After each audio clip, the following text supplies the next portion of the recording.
How you doing, guys? We're back for another beer review. I thought I'd just shoot something really quick here and try to get it out. I haven't really shot anything in the last little while, so this is new to the NSLC. Um, this is Okanagan Springs, another one of their releases. This is their winter ale.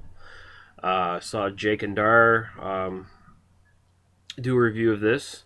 This is your craft brewed seasonal winter limited release. Brings a little bit of warmth to winter, it says, and it gets an 8 on their color scale. If you recall my reviews of their dark beer and dark lager, I guess it is, black lager, whatever they call it, and their pale ale, they have the little color scales on those as well on their labels. Best served at 9 to 11 degrees Celsius. Perfectly suited to the season. Our mild winter ale is a combination of deep roasted maltiness and subtle caramel sweetness. Well balanced, full flavored brew. Whatever. Okanagan Springs, I rate them a little bit higher than Granville Island as far as beers from BC go that I can get all the time now, pretty much. 4.8% alcohol by volume. All right, so we'll see what we think. I'm already a little dubious about this because this is mild winter ale, and I don't think winter ale should be mild at all, in my opinion. But we'll see what we think. So I assume this is sort of like an amber ale, basically, that's probably been spiced up or something along those lines.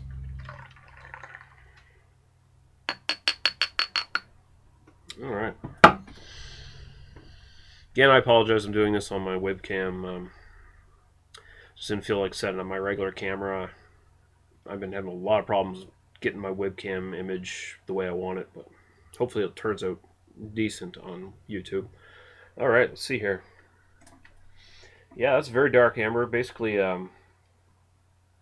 rusty copper, dark copper rust kind of color sort of thing. Definitely approaching red. So yeah, it definitely is an amber ale. Nice finger of head, slightly cream colored, a little bit off white, whatever. So I'll go right to the aroma. Cheers.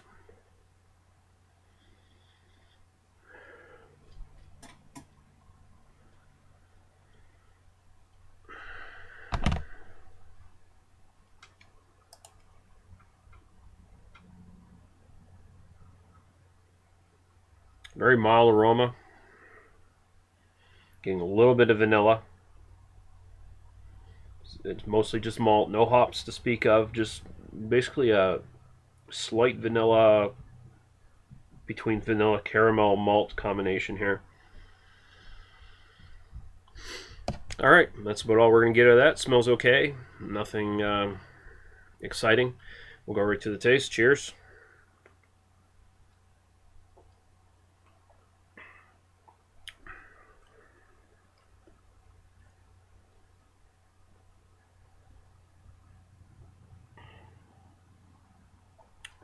A little sting of carbonation.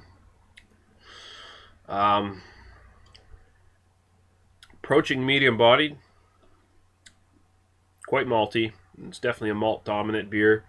I might be getting a just little smidgen of hops in the back, but purely for bittering. I don't get any real flavoring hops. It's just got a very earthy bitterness in the back. Up front, just again a very mild. They're not kidding when they say mild winter ale, mild vanilla color or taste. I mean, and then your typical sort of bland caramel malt kind of thing. Not even particularly sweet like you'd get from like crystal malts or something like that. It's just very. It's kind of bland. It's kind of middle of the road. Definitely not something I'd consider all that special as a seasonal or anything like that. It's not bad. It's pretty much on the level of the more bland Sam Adams seasonals, I guess, is probably the best level to put it. So it's still a decent beer, but it's not blowing me away. There's not very complex. It's not interesting. Winter beer, I definitely want bold flavors. I want something that's maybe possibly warming. If not that, at least a good amount of spice to it. This has none of those things. Um, it's just a very middle of the road release, and it doesn't deserve any special release. This would probably be better off as one of their year long releases, or just drop it altogether. Really, their dark is better than that. Their pale ale is better than that.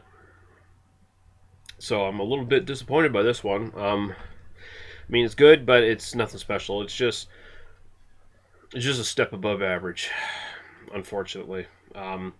So the winter ale from Okanagan Spring, I'm going to give that a 3 out of 5. You know, just a little bit above a pass. That's all there is to it. It's not.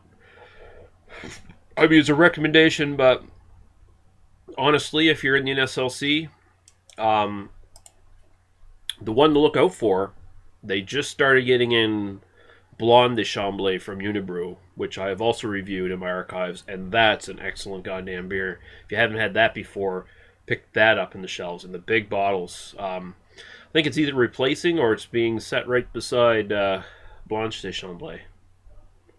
So really cool. Whenever you get a new Unibrew beer in the NSLC, that's the one you want to gravitate towards right away.